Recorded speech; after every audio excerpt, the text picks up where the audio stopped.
보겠습니다. 8절부터 13절까지 보면 히브리서 8장, 그래서 8장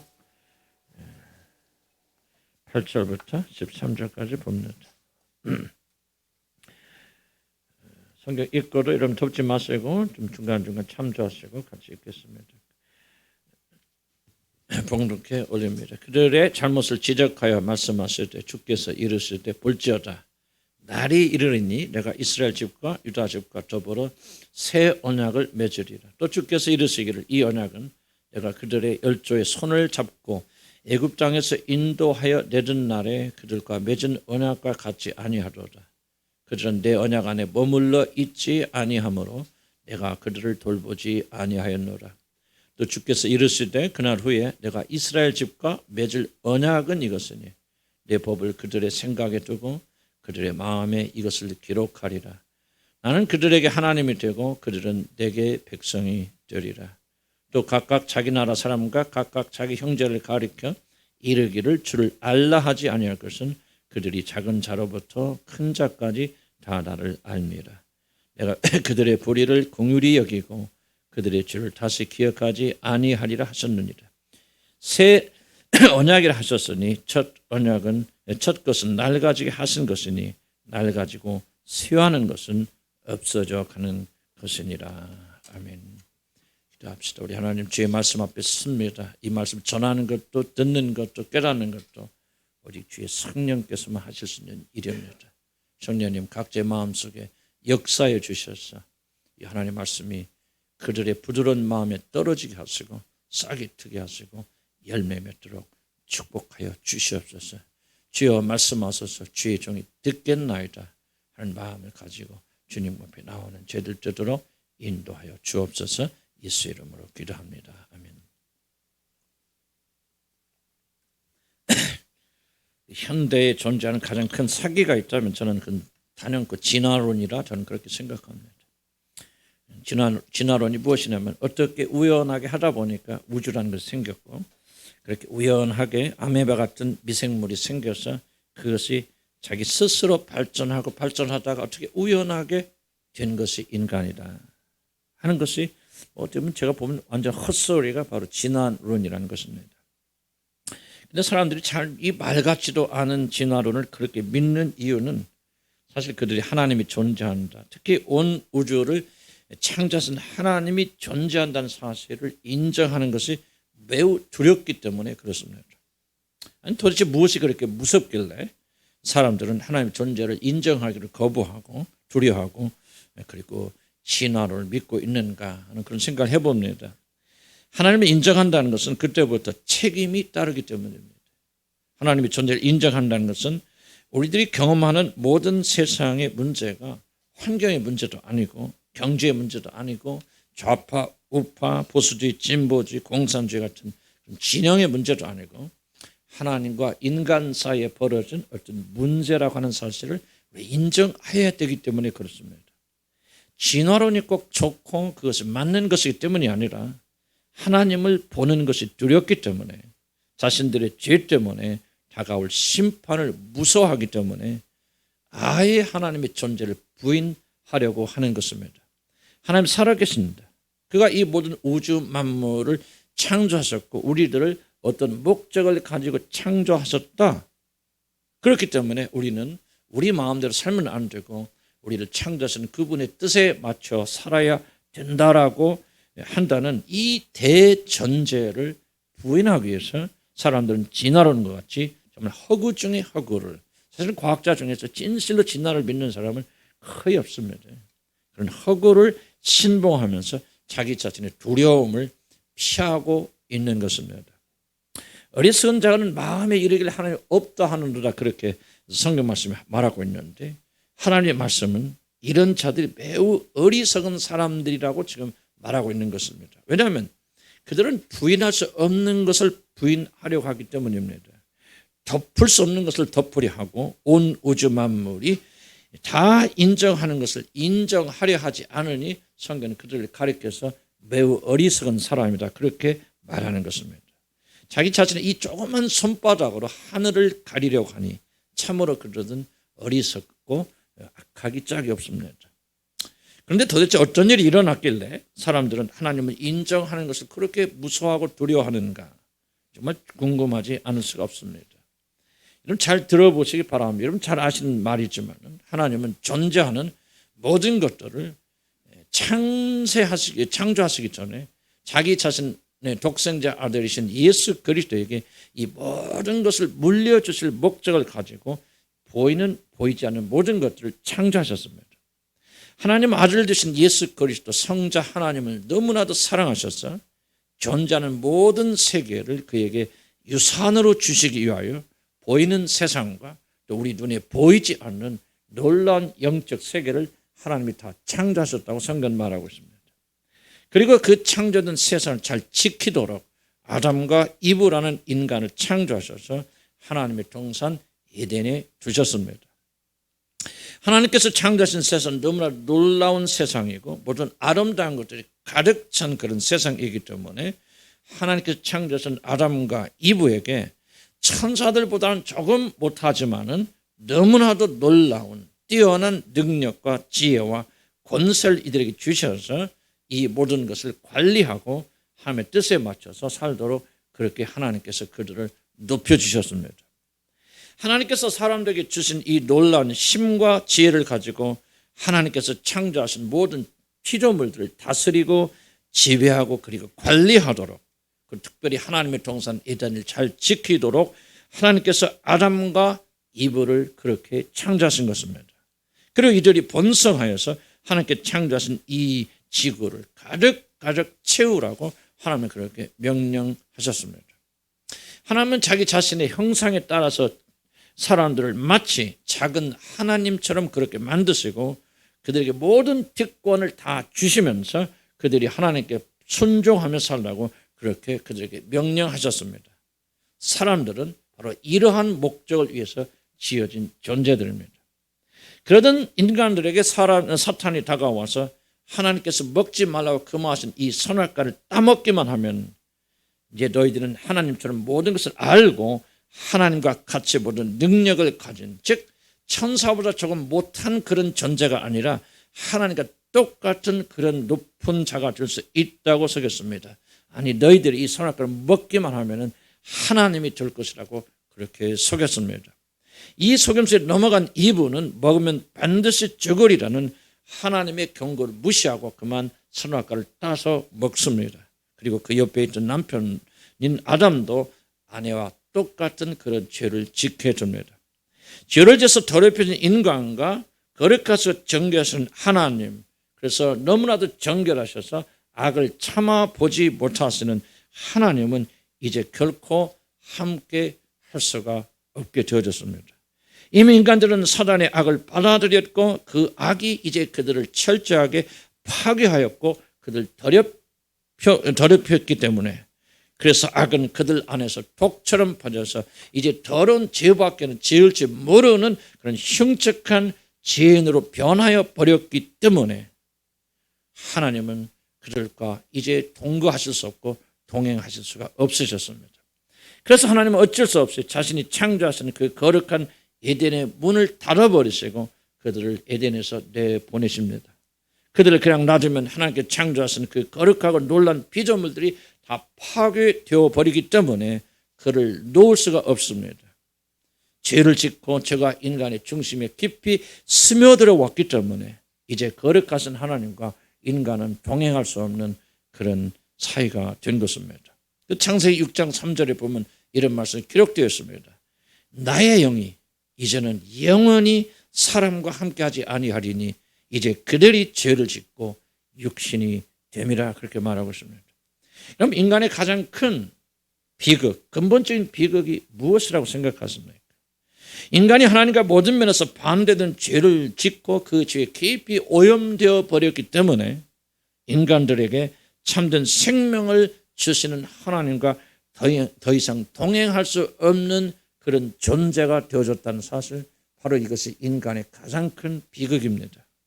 그래서 우리 사람들은 더 이상 우리들의 본향인 에덴에 살지 못하고 에덴에서 쫓겨나 세상이라는 험악한 곳에 살게 된 것입니다. 바로 이것이 인간의 비극입니다.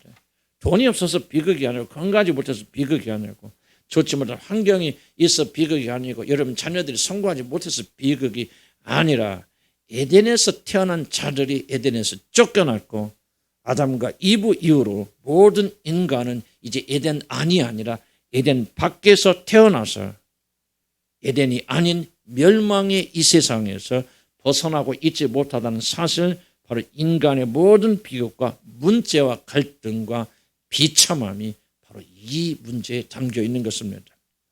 그러므로 우리들이 이 세상에 사는 한 진정으로 행복할 수 없고 이 세상에 사는 동안에는 걱정과 근심과 눈물과 한숨 소리를 절대 멈출 수 없습니다. 물론 우리들이 그리스도 안에서 이걸 극복한다는 것이지 결코 이 세상 자체 안에 사는 동안은 우리는 이런 걱정과 근심과 눈물로부터 결코 그 누구도 자유할 수가 없다는 뜻입니다. 그 이유는 아직 우리들의 본향인 하늘나라, 즉 에덴으로 우리가 복귀하지 못했기 때문입니다. 사는 성도 여러분, 우리들이 나그네같이 이 세상에 사는 동안은 죽음과 고통과 전쟁과 기근과 눈물이 결코 멈추지 않을 것이라는 사실을 여러분이 절대로 잊어서는 안 됩니다. 죄송하지만 코로나가 끝난 다음에는 코로나보다 더 독한 것이 올 것이고 많은 자들이 예언하듯이 기후의 대재앙이 이제 이 세상을, 이 지구를 덮어버릴 것이고 그것이 끝난다고 끝나는 것이 아니고 이 지구는 멸망받을 때까지 지속적으로 어려움과 고통이 떠나지 않을 것입니다. 점점 여러분이 사는 것은 어렵고 힘들어질 것입니다.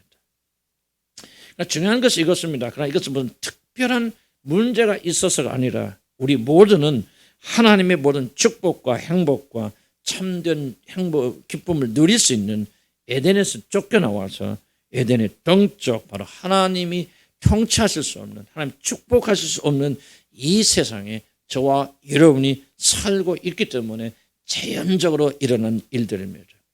우리들이 에덴으로 돌아가기 전까지는 심지어 그리스도인들조차 이 고통에서 자유할 수 있는 사람은 단 한 명도 없습니다. 많은 사람들이 이 사실을 부인하고 기복주의 신앙, 신비주의를 통해서 그렇지 않다, 이 땅이 천국이다, 여기서 가장 천국 같은 삶을 살 수 있다, 그렇게 거짓으로 우리를 미혹하지만 성경은 분명하게 이 사실을 저와 여러분에게 밝히고 있습니다.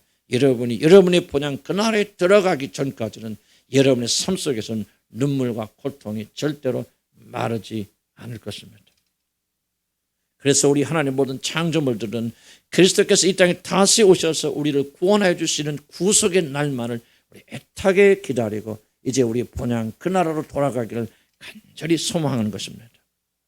사탄은 이 세상에 살만하다고, 여기가 천국이라고 조금만 지나면 인간의 모든 문제는 사라지고 죽음도 정복되어져서 이제 인간은 영원히 죽지 않는 그런 영원 불멸한 존재가 될 것이라고 그렇게 과학자들 우리를 속이고, 정말 우리가 사는 이 지구는 머지않아서 모든 환경 문제 다 사라지게 되고 천국이 될 거라고 속이고, 심지어 믿는 자들, 교회 지도자들이라고 불리는 자들도 이 합세하여서 거짓말을 늘어놓지만은 우리가 믿고 있는 성경은 분명하게 여러분이 살고 있는 이 세상은 결코 에덴이 아니고 하나님께 통치하실 수 없는 죄로 가득한 저주의 장사라는 사실을 성경은 계속해서 우리에게 경고하고 가르치고 있는 것입니다.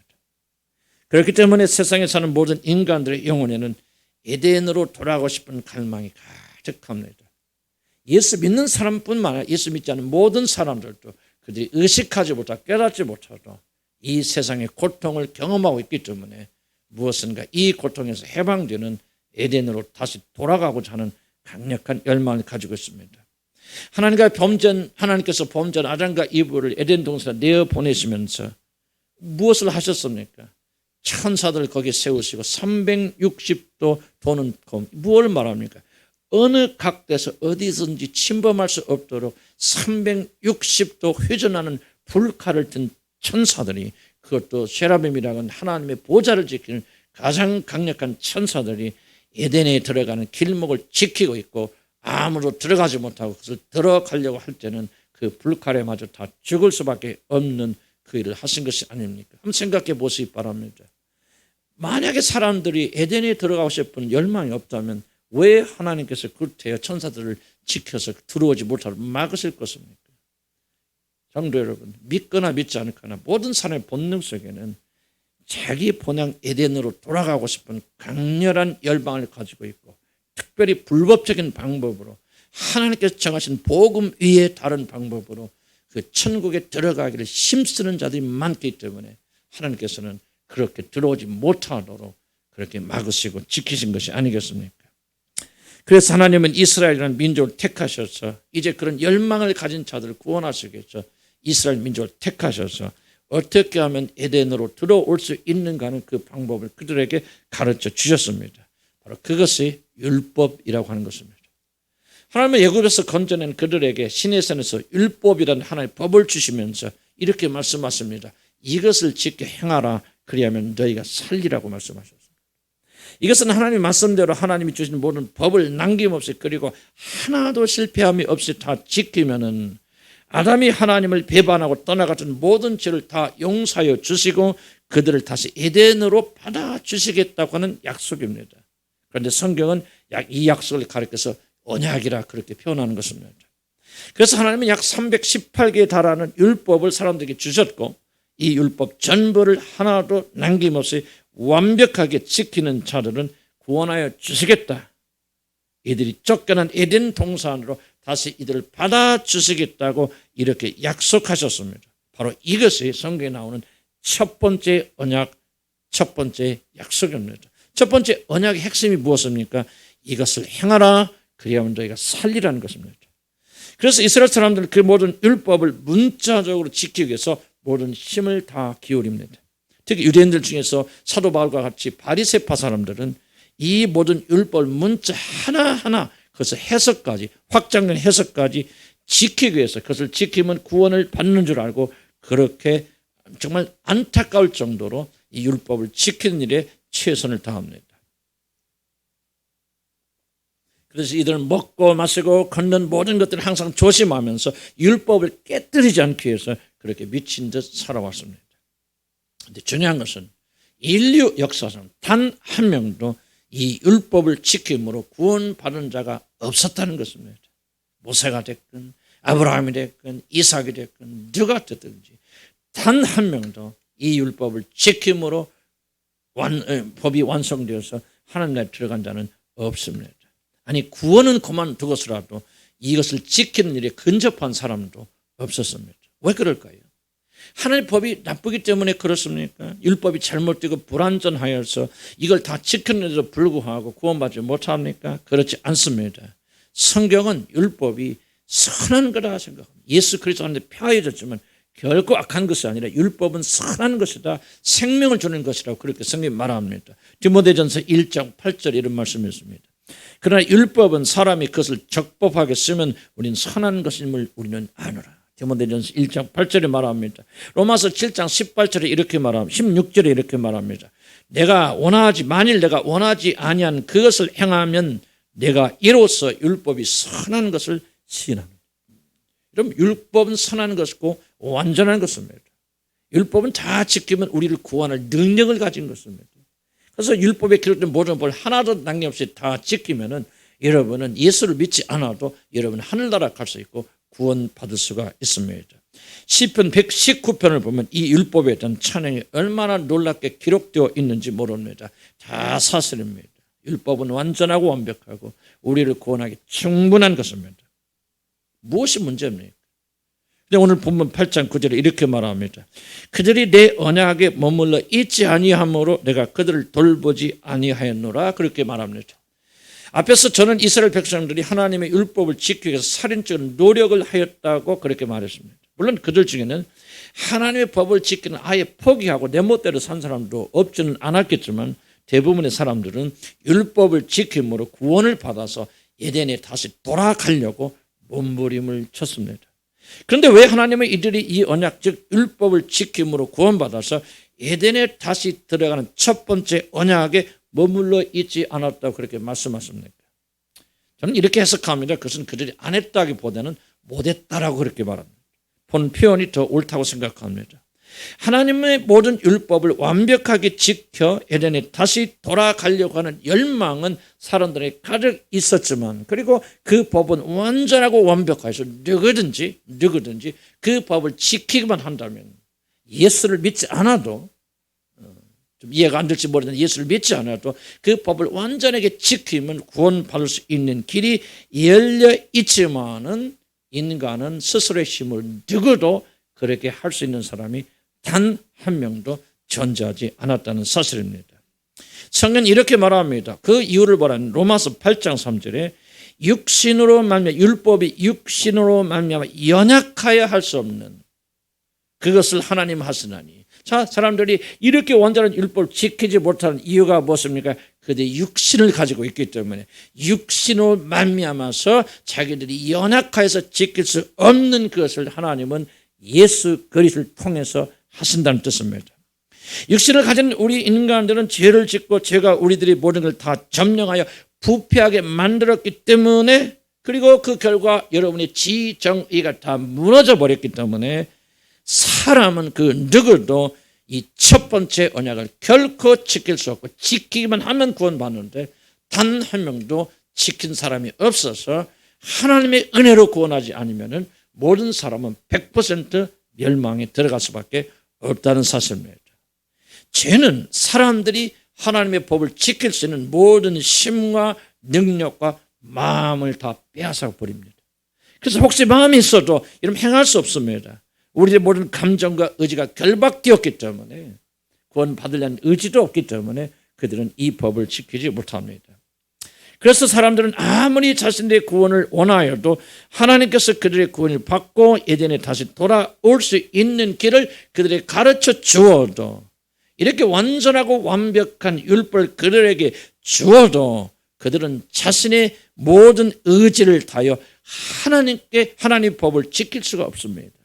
죄로 인해서 다 파괴되어 버렸기 때문에 그들은 한 사람도 이 법을 지킬 수가 없게 되어진 것입니다. 그래서 하나님께서 주신 첫 번째 언약 율법은 문제가 있어서가 아니라, 그리고 하나님 자신의 문제가 있어서가 아니라, 하나님이 주신 율법 자체가 모자라고 부족하기 때문이 아니라, 그것을 지켜야만 하는 우리 인간들의 연약함과 우리 안에 가는 죄의 강력한 세력 때문에 아무도 그 누구도 이 법을 지킬 수 있는 사람이 없고, 그러므로 인간이 구원받을 수 있는 모든 길은 첫 번째 언약 안에서 다 멈춰버리고 막혀져 버린 것입니다. 우리들 때문에 첫 번째 언약은 깨어져 버렸고, 우리들 때문에 하나님의 법들을 지킴으로 다시 에덴에 돌아갈 수 있는 모든 길은 막혀버리고 끊겨져 버렸습니다. 그러나 우리들 때문에 하나님의 계획이, 우리를 구원하시는 하나님의 계획이 실패했다고, 잠시 잠깐 막혔다고, 우리들을 구원하셔서 다시 에덴으로 데리고 오시려는 하나님의 모든 계획이 중단된 것은 아닙니다.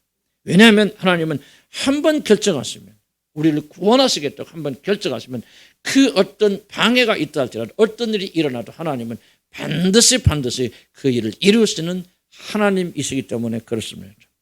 사무엘상 15장 29절 한번 찾아볼까요?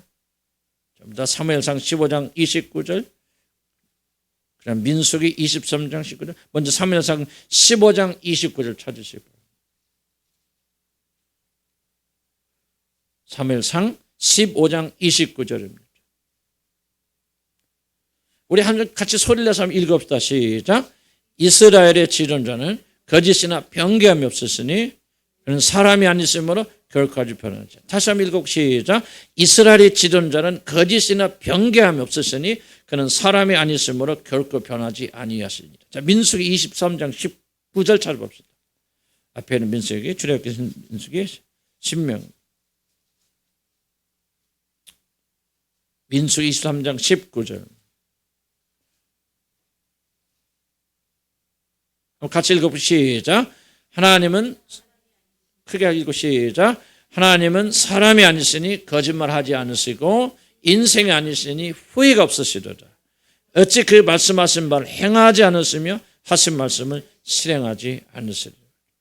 자, 우리들을 구원하셔서 에덴으로 다시 데려오시려는 하나님의 계획은 그리고 율법을 통해서 그 율법을 지켜 행함으로 우리를 다시 에덴으로 불러주시겠다는 하나님의 계획은 우리들의 연약함으로 깨졌지만 하나님이 우리를 구원하시겠다는 약속은 결코 변하지 않습니다. 그래서 하나님께서는 영원전에 예비하신 플랜 B, 사실은 영원전에 이미 약속하신 하나님의 구원의 계획, 진짜 구원의 계획을 이제 우리를 위해서 꺼냈습니다. 범죄한 아담에게 짐승의 가죽으로 만든 옷을 지어 입히시면서, 그리고 에덴에서 그들이 쫓겨나갈 때 그들에게 제사의 제도를 가르쳐 주시면서 하나님께서는 이미 구원의 길인 율법이 있기 전에 참된 구원의 길인 새 언약을 그들에게 말씀하십니다. 그리고 그 새 언약의 길을 예수 그리스도를 통해서 이제 열어 놓습니다. 10절에 봅시다. 10절에 보면 주께서 이르셨을 때 그날 후에 내가 이스라엘 집과 맺을 언약이 이것으니 라는 말이 기록되어 있는데, 그날은 우리 말씀이신 아들 하나님께서 사람의 몸을 입고 오셔서 우리를 위하여 십자가를 지시고 죽으시고 부활하신 바로 그날을 상징합니다. 그런데 성경은 바로 그날에 하나님께서 우리 인간들이 연약하고 약하여 지킬 수 없는 율법을 통한 구원의 길을 그날에 폐하시고 새로운 구원의 길, 즉 새 언약을 맺어 죄인들을 에덴으로 다시 불러 들이시는 새로운 구원의 길을 우리들에게 주셨다고 그렇게 기록하고 있습니다. 하나님의 계획은 우리 인간들이 무기력하고 죄로 가득 차서 율법을 지킴으로 구원을 얻게 하려는 계획을 무효로 만들어버리고 그것과는 전혀 다른 새 언약을 저와 여러분이 주시겠다고 약속하신 것입니다.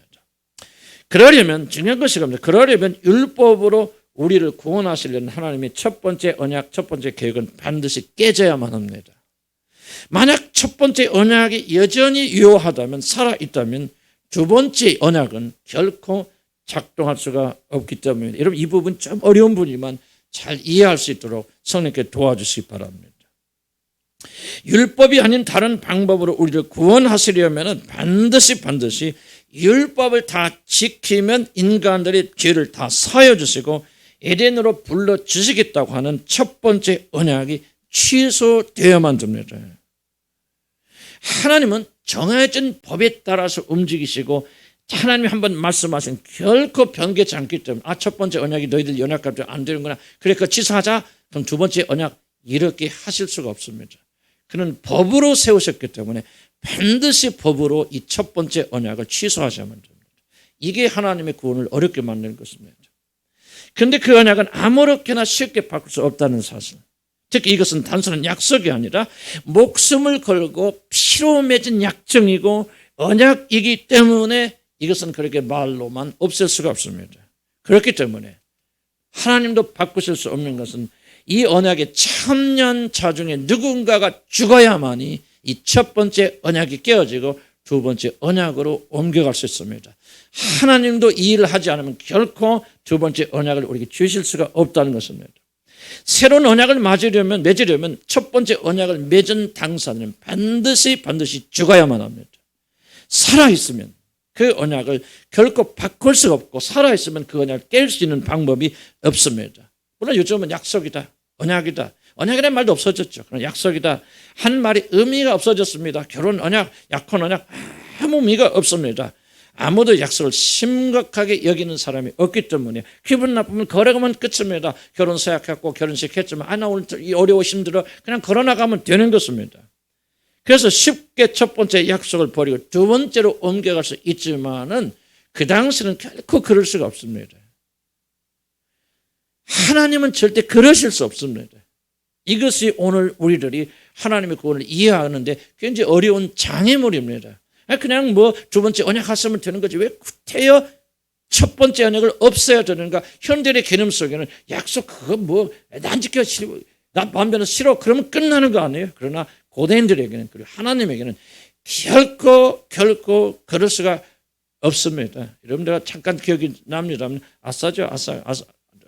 사사 중에 하나가 이름이 안 납니다. 자기 그 딸이 있으면 악사라는 딸이 있는데 그렇게 전쟁에 나가면서 그가 소원하기를 내가 전쟁에서 승리를 주신다면 누구든지 내 집에서 처음 나오는 자를 내가 하나님께 제물로 드리겠습니다.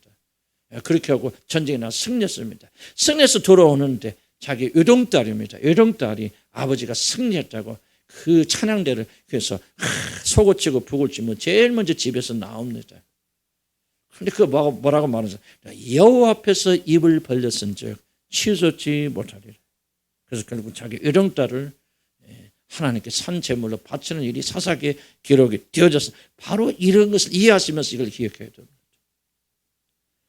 그 당시에는 이혼이라는 것이 없었기 때문에 결혼이란 언약이 깨지려면 남편이나 아내 중 반드시 하나가 죽어야만 됩니다. 한 사람이 죽으면 비로소 결혼 언약이 깨지고 남은 사람은 다른 사람과 아무런 제약을 받지 않고 자유롭게 결혼할 수가 있는 것입니다. 하나님께서 우리들과 맺은 첫 언약을 깨고 새 언약을 맺으려면 반드시 언약을 맺은 사람 중에서 한 사람이 죽어야 됩니다. 하나님이 죽든지 우리가 죽든지 둘 중에 하나가 죽지 않으면 결코 첫 번째 언약은 깰 수가 없습니다. 이게 언약입니다. 이걸 이해를 하셔야 됩니다. 바로 이것이 본문 16절 17절에 기록된 말씀입니다. 유언은 자가 죽어야 된다. 하나님 유언은 그 사람이 죽은 후에야 비로소 유효한 즉 첫 번째 언약이 깨지려면 언약을 맺은 당사 중 하나가 반드시 죽어야 된다는 사실을 강조합니다. 하나님과 사람 사이에서 이 중요한 언약을 맺었으니 하나님이 죽든지 그렇지 않으면 그 언약을 맺은 사람이 죽든지 하여야만이 첫 번째 언약 즉 우리들이 완전한 행위를 해야만이 우리를 구원하여 주시겠다는 이 언약이 깨어지고 그 대신 하나님의 은혜로 그리스도를 믿는 믿음으로 우리를 구원하신 새 언약이 들어올 수가 있는 것입니다. 그런데 여기 문제가 있습니다. 사람이 죽으면 절대 안 됩니다. 왜냐고요? 사람은 죄인들이기 때문에 만약 사람이 죽으면 그 죄는 반드시 심판이 따라오기 때문입니다. 여러분 히브리서 9장 20절 27절 한번 찾아보시기 바랍니다. 뭐라고 말했는지. 히브리서 9장 27절입니다. 찾으시면 같이 한번 읽어볼까? 시작. 한 번 죽은 것은 사람에게 정해진 것이요 그 후에는 심판이 있어요. 그렇습니다. 사람들은 이대로 죽으면 안 됩니다. 여러분이 이대로 죽으면 안 됩니다. 그러면 여러분 하나님이 기록된 말씀처럼 반드시 여러분이 심판을 받고 여러분 지옥에 가야 됩니다. 그래서 사랑의 하나님은 첫 번째 언약을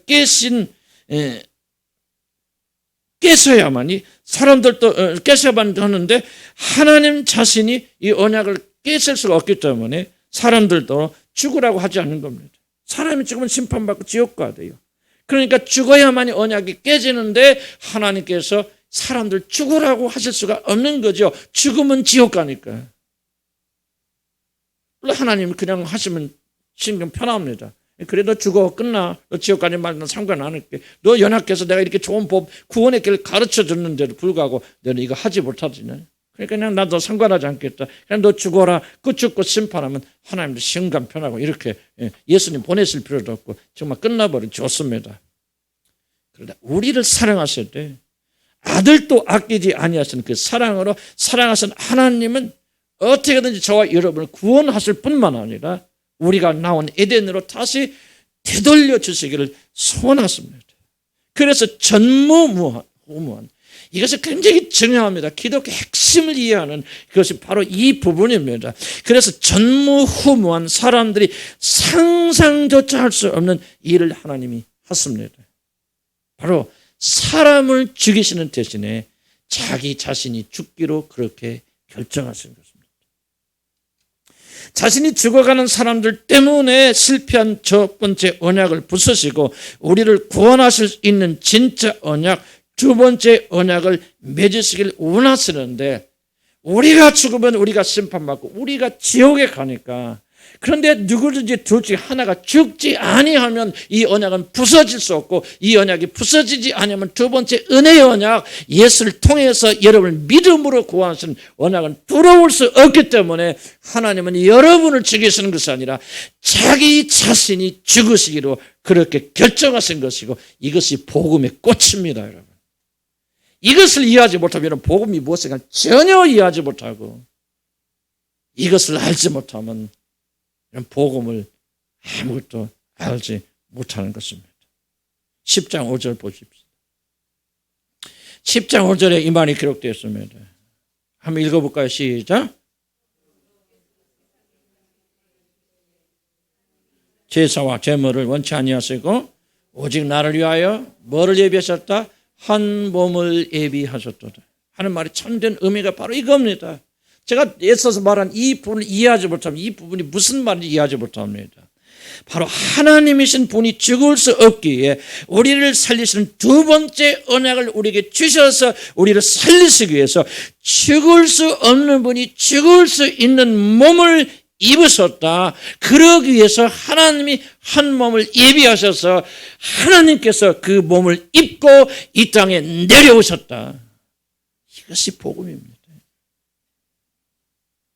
바로 그분이 마리아의 몸에서 2000년 전에 태어나신 우리 주 예수 그리스도가 하나님이요 바로 마리아의 몸에서 준비된 이 몸 제사와 제물을 원치 아니하시고 오직 나를 위하여 한 몸을 예비하셨다. 수천 년 전에 예언한 것입니다. 이런 놀랍지 않습니까? 죄를 짓고 에덴에서 쫓겨나 영원한 멸망을 받을 우리들 구원하시기 위해서 첫 번째 언약을 반드시 파기하셔야만 하는데 그 언약을 파기하려면 반드시 누군가 죽어야 하지만은 여러분이 죽으면 여러분이 심판을 받고 여러분이 지옥에 던져지니 여러분을 불쌍히 여기시고 여러분을 살리시기 위해서 죽을 수 없는 하나님이 죽을 수 있는 몸을 입고 오셔서 여러분을 죽으셨다. 그래서 이제 누구든지 이 믿음을 가진 자들은 율법을 완전히 지키는 것이 아니라 완전히 의로운 자가 되는 것이 아니라 오직 이 믿음을 가진 자들을 하나님께서 구원하시고 그들을 에덴으로 다시 회복시켜 주신다. 얼마나 놀라운 말씀입니까? 이보다도 더 크고 놀라운 은혜의 말씀이 어디 있습니까? 이 말씀보다도 우리를 흥분시키는 말이 어디가 더 있겠습니까? 이 말보다 우리를 더 기쁘게 하고 행복하게 만드는 말이 어디가 있습니까? 이 말보다 더 겸손한 말이 어디가 있겠습니까? 이 말보다 더 은혜와 자비가 넘치는 말씀이 어디가 있겠습니까? 이 말보다 우리를 축복하는 말이 어디가 있겠습니까? 이것이 복음의 영광이요. 사단이 우리의 눈을 가로막아서 보지 못하게 하는 것은 다른 것이 아니라 이 복음 안에 드러낸 이 휘황찬란한 영광, 우리가 죽어도 영원토록 깨닫지 못할 복음의 신비, 우리가 죽어야 되는데, 여러분이 피를 흘려야 되는데, 여러분이 지옥에 들어가야 되는데 여러분 죽어버려 죽고 언약을 폐하여 버리면 하나님은 너무나도 심간이 편한데 저와 여러분을 구원하시기 위해서 창조주 하나님이 몸을 입고 이 땅에 내려오셨다. 그리고 우리를 위해서 죽으셨다. 영광된 복음을 믿는 자들이 저와 여러분입니다. 복음을 믿는 자들이 영광스럽지 않을 수가 없겠죠. 기뻐하지 않을 수가 없겠죠. 모든 열등과 우울과 좌절과 절망에서부터 해방되지 않을 수가 없겠죠. 복음을 알기 시작하면 우리는 영원히 이것 때문에 달라지는 것입니다. 바로 그날에 갈보리 언덕에서 하나님이 저와 여러분을 위해서 이 일을 행하신 것입니다. 사람의 몸을 입고 오신 하나님께서 십자가에 달려 우리 대신 죽으신 바로 그날에 우리들이 아무리 노력하여도 평생 동안 노예처럼 일하여도 결코 이룰 수 없는 율법의 모든 저주를 예수 그리스도의 십자가에 못 박아 버리셨고 이제 우리들이 할 수 없는 모든 죄악들을 제거해 버리셨고 이제 성령 안에서 우리를 이렇게 행할 수 있는 새 언약의 은혜의 언약을 여러분에게 선물하신 것입니다. 바로 그 내용이 8장 10절에서 12절까지 말씀입니다. 그럼 새 언약의 핵심이 무엇입니까? 이와 같이 우리들이 아니라 하나님께서 다 이루어 주신다는 것입니다. 우리들이 죽어야 되는데 우리 대신 우리가 죽으면 심판받고 영원한 멸망으로 던져지기 때문에 우리들을 위해서 한 몸을 준비하시고 하나님이 여러분을 대신하여 죽으셨다는 것입니다. 그리고 그것을 믿으면 구원하여 주셨어. 마치 우리들이 완벽하게 율법을 지킨 것처럼 우리들의 죄를 사하여 주시고 여러분들에게 영광스러운 이름을 주시고 하나님의 자녀라고 불러주시면서 영원토록 여러분을 사랑하시겠다는 것입니다. 그래서 이제는 우리들이 지킬 수 없는 율법을 온전하게 지키려고 하다가 지치고 쓰러져서 지옥으로 내려가는 그런 비참한 구원이 아니라 오직 하나님의 아들께서 사람의 몸을 입고 오셔서 자신이 죽으심으로 십자가에서 이루신 그 놀라운 일을 믿고 여러분이 받아들이면은, 믿음으로 그리스도를 여러분이 따라가기만 한다면은 다 하나님의 영광의 자녀가 되는 권세를 여러분에게 주시는 이 놀라운 두 번째 새 언약을 선물로 받게 되는 것입니다. 그리스도께서 십자가에 달리심으로 여러분의 그 더러운 죄, 종같이 붉은 죄는 눈과 같이 씌어졌습니다. 내가 받을 모든 죄의 대가를 하나님이신 그분께서 대신 받으시고 십자가에서 죽을 수 없는 분이 죽음받아 처형받아 죽으셨기 때문에 하나님께서는 더 이상 여러분의 죄에 대해서 묻지 아니하십니다. 내 모든 죄값은 다 갚아졌고 내 죄를 기록한 모든 문서는 십자가에서 다 찢겨져 버렸습니다. 12절에 그들의 불의를 긍휼히 여기고 그들의 죄를 다시는 내가 기억하지 아니하리라. 하나님은 이 새 언약을 우리에게 주셨기 때문에 실제적으로 이 사실을 믿음으로 받아들이는 자들의 모든 죄를 기억조차 아니하시고 그 죄를 물으셔서 여러분을 영원한 멸망으로 결코 던지지 않으십니다. 우리들의 죄가 용서되었고 죽었던 우리들의 마음과 양심이 다시 살아났습니다. 새로운 피조물이 되어졌습니다. 죽은 양심이 살아났고 죽은 마음이 부드러워졌습니다. 그래서 하나님은 이제 자신의 법을 여러분의 생각에 두고 여러분들의 마음에 기록하실 수가 있습니다. 이 말은 우리들이 이제는 구원받기 위해서 억지로 하나님의 법을 지키고 힘겹게 하나님 지키는 것이 아니라 이제 내가 구원받았고 용서받았기 때문에 이제 하나님의 말씀을 지키는 것이 우리의 본능이 되어져서 지키지 않을래 지키지 않는 그런 존재, 새로운 존재가 되어졌다. 항상 하나님의 말씀이 머리와 그 사람의 마음을 장악하고 떠나지 않기 때문에, 그리고 성령께서 여러분 안에서 역사하시기 때문에 이제 참으로 거듭나서 두 번째 언약에 들어간 모든 자들을 기쁨과 즐거움과 감사함으로 그리고 능력 있게 권세 있게 넉넉히 그 법을 지키는 새로운 사람으로 만들어 주셨다. 언제? 그날에 저와 여러분의 운명은 영원히 바뀐 것입니다. 믿으신 분 하면 크게 아멘 하시기 바랍니다. 이것은 새 언약입니다. 옛 언약은 억지로 우리 힘으로 끙끙대며 하여야 되었습니다. 죽지 않으려면 어찌로 할 수 없이 그렇게 해야 됐습니다. 그러나 갈보리 언덕의 십자가 우뚝 선 바로 그날 하나님의 아들이 자신의 목숨을 우리 대신 버리심으로 첫 번째 언약을 폐하여 버리신 그날, 이제는 지키지 않아도 된다, 행하지 않아도 된다, 구원받기 위해서 노력하지 않아도 된다, 새 언약이 들어와서 여러분의 마음을 바꾸시고 새 성향을 주신 바로 그날부터 저와 여러분의 운명은 영원히 달라진 것입니다. 그래서 우리 마음과 생각에는 죄와 허물을 가득 찼던 우리들이 어떻게 하면 하나님의 법을 깨고 어떻게 하면 쾌락을 즐기며 살아야 될까, 그런 마음으로 가득 찼던 그들의 마음과 생각에 하나님의 말씀대로 살고자 하는 열망이 주어졌고, 비록 부족하지만 하나님의 성령을 의지하여서 하나님을 기쁘시게 하여 드리는 삶을 살려고 저와 여러분이 오늘도 이렇게 발버둥치고 있는 것입니다. 그리 언제 일어났습니까?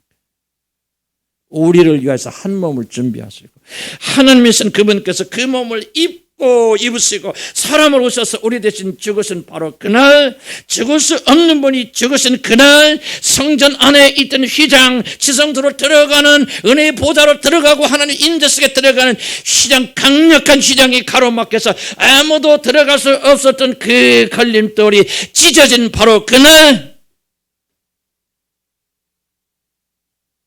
내 모든 법을 지켜 행하라, 그리하여 너희가 살리라 하는 첫 번째 언약은 부서져 버렸고 찢어져 버렸고, 내가 내 아들을 통해서 너희 모든 죄를 다 용서하고 내 백성으로 삼았으니 너는 그것을 믿고 회개하고 돌아와 나를 믿으라고 초청한 바로 그날, 그 초청을 받아들이는 바로 그날,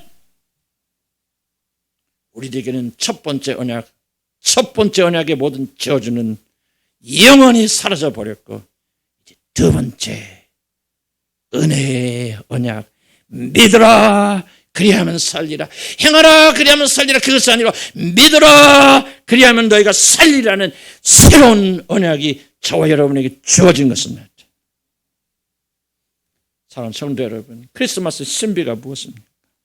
여러분, 기독교 신앙의 신비가 무엇입니까? 우리들이 연약하고 약해서 하나님의 법을 지킬 아무런 능력도 마음도 없지만 우리들이 지금은 반드시 심판을 받고 멸망을 받아야만 하기 때문에 우리를 긍휼히 여겨주시고 우리를 사랑하시사 하나님 스스로 한 몸을 예비하시고 그 몸을 입고 이 땅에 내려오셔서 우리 대신 죽으심으로 완전하게 선을 행하여만 구원을 받는다는 첫 번째 언약을 스스로 부숴버리시고 이제 은혜로 이끌림을 받는 구원, 너희 못하지, 너희 약하지, 너희 할 수 없지, 그러나 내가 할게. 성령께서 주도하시는 그 놀라운 구원, 우리들이 행하는 것은 아무것이 없어도 오직 이 사실을 믿는 하나의 믿음, 진지한 이 믿음을 받고 믿고 예수를 구주로 받아들여서 그분에게 나오기만 하면은 구원받는 그 영광을 저와 여러분에게 허락하셨다는 사실, 바로 이것이야말로 크리스마스의 놀라운 신비가 아니면 무엇이 놀라운 신비겠습니까? 금년같이 우울한 크리스마스 기간 동안, 크리스마스 예배도 참 드릴 수 없는 그런 우울한 크리스마스 기간 동안 우리들이 이 사실을 깊이 깨닫는다면 우리 생애에서 가장 아름답고 여러분의 생애에서 결코 잊을 수 없는 가장 복된 크리스마스가 되리라고 저는 그렇게 확신합니다. 하나님께서 여러분을 위해서 한 몸을 예비하셨습니다. 여러분은 말로 표현할 수 없는 그 놀라운 선물을 받은 자들입니다. 이보다 더 큰 선물이 어디에 있겠습니까? 기도합시다.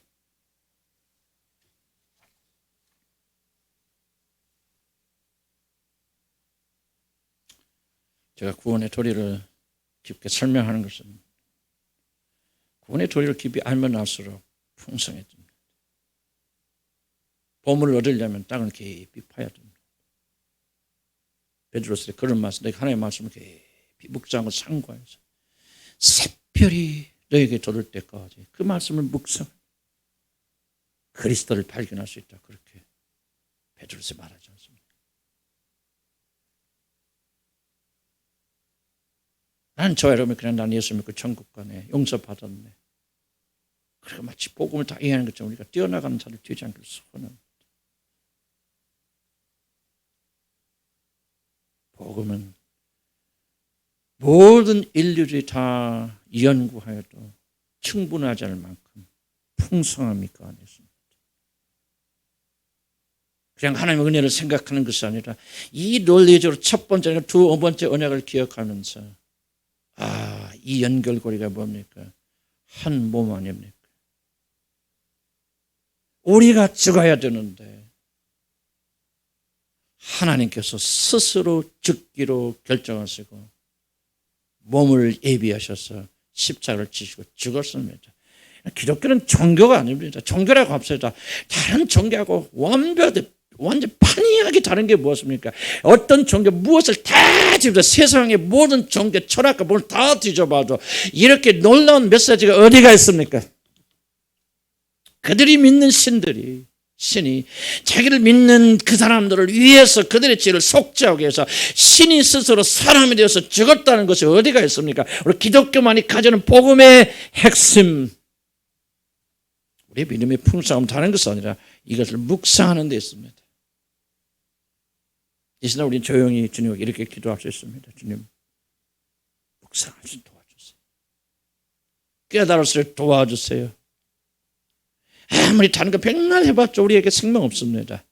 예수 그리스도를 묵상해야 되고 하나님께서 행하신 이 놀라운 일을 깨달아야 됩니다.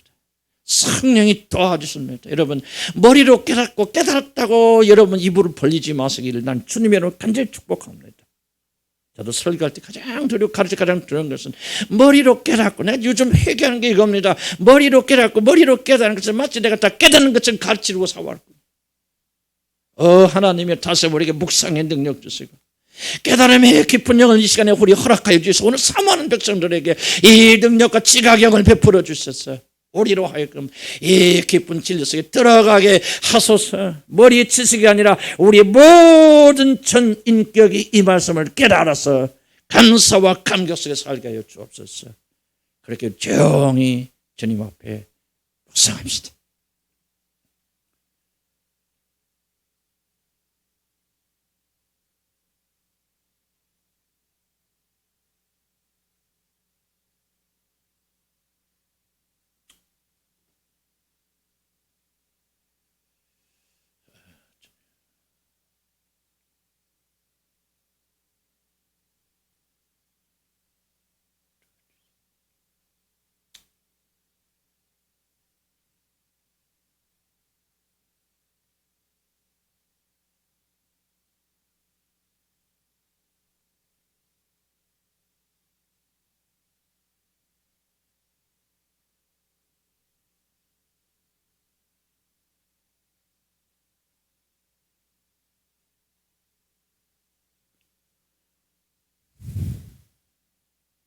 저희들은 제 자신의 이 말씀 앞에 서게 될 때 이 말씀을 깨닫지 못하는, 깊이 깨달을 수 있는 지각이 없고, 그런 의미에서 제가 철저히 무기력하고 무능력하다는 사실을 주님 앞에 다시 한번 고백할 수밖에 없습니다. 주님께서 이 말씀이 계시로 우리 마음에 심겨주시지 않는다면 저는 아무리 떠들고 설교하고 감정적으로 엎질 수 있지만 이 말씀의 깊이를 깨닫지 못한다는 사실을 다시 한번 주님 앞에 고백할 수밖에 없습니다. 하나님, 우리들을 긍휼히 여겨주셔서 성령께서 이 말씀이 우리의 머리가 아니라 우리 마음에 새겨지도록 역사하여 주시옵소서. 내가 믿고 기도할 것은 그것밖에 없습니다. 나는 이것을 알 수 있는 지각이 없고 이것을 받아줄 수 있는 마음이 무뎌 있습니다. 다만 믿는 것은 주께서 나를 구원하실 때 새 마음을 주셨기 때문에 이 마음을 주님께 올려드립니다. 주여, 당신의 법을 내 마음에 기록하여 주시옵소서. 주님 기다리겠습니다. 주님이 선하신 성격로 나의 마음을 어루만져 주소서. 저도 이 말씀 수없이 생각해 보지만 정말 이 마음이 내 마음을 정복할 때까지 주여 긍휼 베풀어 주시고 당신의 놀라운 역사를 베풀어 주옵소서. 내가 한 가지 소원이 있다면 다른 것이 아니라 오늘 설교한 내용을 깊이 깨닫고 이것이 나의 호흡이 되기를 소원합니다. 주여, 나의 소원을 거절치 마시고 긍휼히 여겨주소서.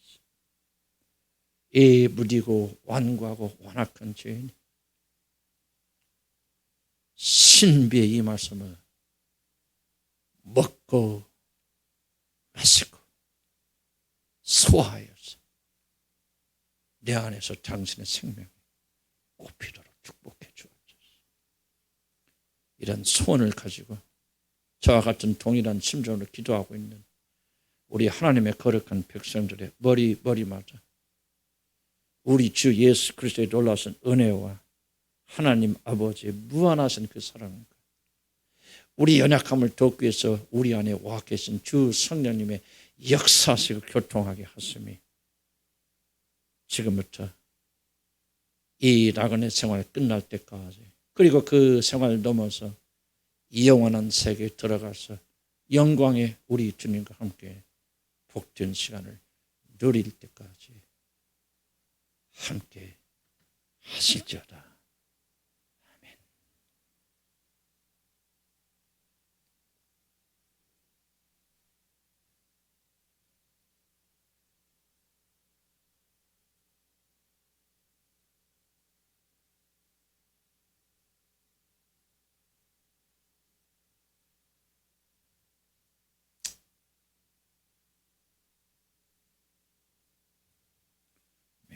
예배 마쳤습니다. 1시 반에 모여주시기 바랍니다.